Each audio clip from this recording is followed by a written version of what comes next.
Kalau tidak, saudara tidak akan berhasil.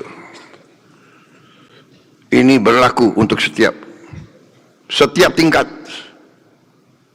Karena itu saya yang dipilih oleh rakyat, saya disumpah oleh rakyat, saya diberi mandat oleh rakyat, saya harus menjaga undang-undang dasar dan menjalankan undang-undang. Saya harus menegakkan pemerintah yang bersih dan adil. Ini kewajiban saya. Dan ini kewajiban semua bupati-bupati dan wali kota dan camat-camat dan kepala-kepala desa dan lurah-lurah. Kalau tidak, kita tidak akan jadi negara yang berhasil. Kalau tidak, kita tidak akan jadi negara yang berhasil. Tidak mungkin ada kemakmuran. Pemerintah yang korup tidak mungkin membawa kemakmuran kepada rakyat.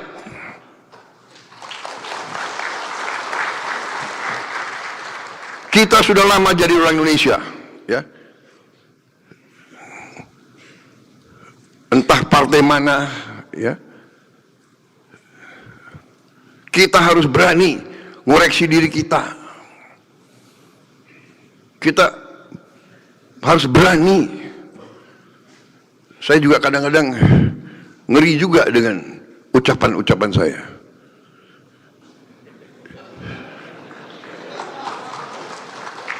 Di MPR tanggal 15 Agustus, ingat pidato saya?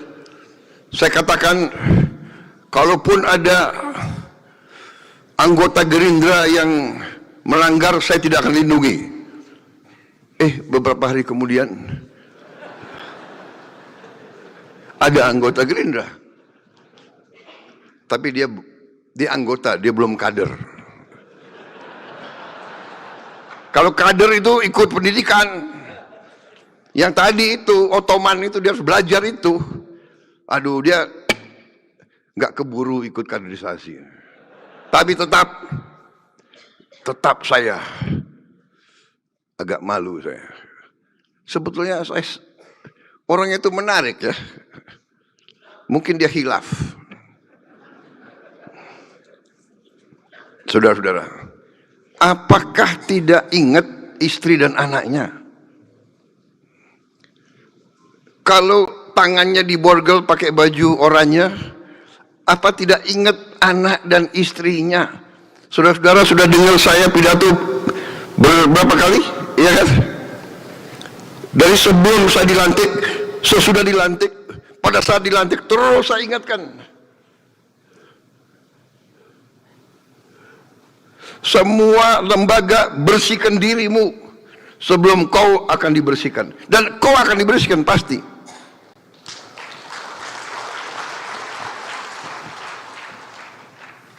Saya kasihan kadang-kadang, tapi apa boleh buat?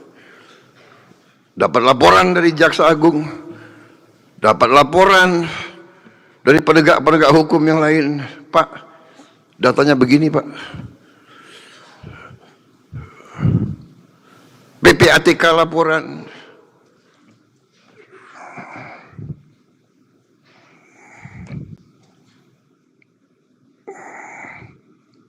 Saya ingatkan. Tapi kadang-kadang ya khilaf manusia itu. Mungkin. Atau mengira pemerintah Republik Indonesia itu bodoh. Atau mengira bahwa pemerintah Republik Indonesia yang saya pimpin lemah. Atau mengira pemerintah Republik Indonesia yang sekarang saya pimpin bisa disogok.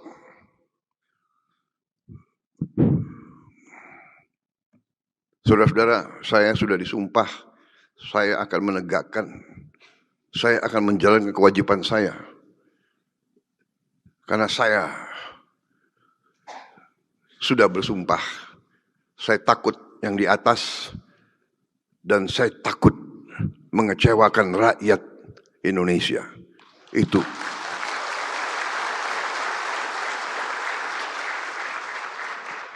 Saudara-saudara, bagaimanapun dengan berpegang teguh kepada Undang-Undang Dasar kita,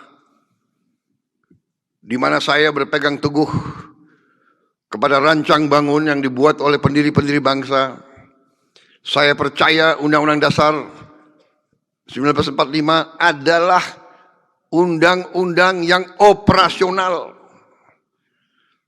adalah rancang bangun yang bisa kita gunakan sekarang. Saya perhatikan negara-negara yang sedang maju luar biasa, mereka semua punya pasal-pasal pengaman yang saya katakan. Pasal 33, pasal 34 ini pasal-pasal pengaman. Kalau kita lihat di Undang-Undang Dasar kita yang sangat ringkas, tapi sangat menjawab masalah. Memang ada orang-orang pintar yang punya gelar-gelar tinggi. Saya yakin sebagian dari mereka memandang pendiri-pendiri bangsa kita sudah tidak relevan. Bung Karno, Bung Hatta, Bung Syahrir, Profesor Supomo, Muhammad Yamin, itu semua tidak relevan. Padahal mereka mengalami penjajahan. Mereka mengerti imperialisme yang mungkin anak-anak sekarang tidak paham. Dulu kita ini pribumi dipandang lebih rendah dari hewan. Ini nyata. Mereka punya papan-papan, punya prasasti di mana-mana. Verboden for Honden and Inlander. Jadi Honden dulu. Ya, saudara-saudara.